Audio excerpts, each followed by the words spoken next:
চালাইতে পারে, তার সোসাইটি ম্যানেজ করতে পারে, তার কান্ট্রি যদি ম্যানেজ করতে পারে, তার ইন্ডিভিজুয়াল লাইফ যদি, তার সামাজিক লাইফ, পারিবারিক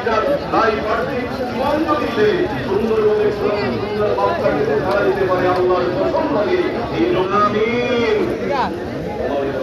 ভিডিও দুইটা করো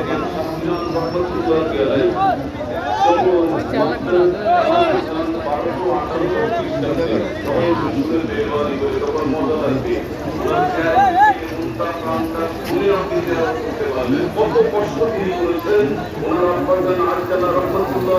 কত কষ্ট করেছেন যে আপনার মধ্যে আপনার যখন 1258 খ্রিস্টাব্দে আপনার পুরো বাগদাদকে তৎপর করে দিল, ধ্বংস করে দিল, পুরো বাগদাদকে ঠাই করে দিল। ওই সময় দাউদে সামদানি, হযরত আব্দুল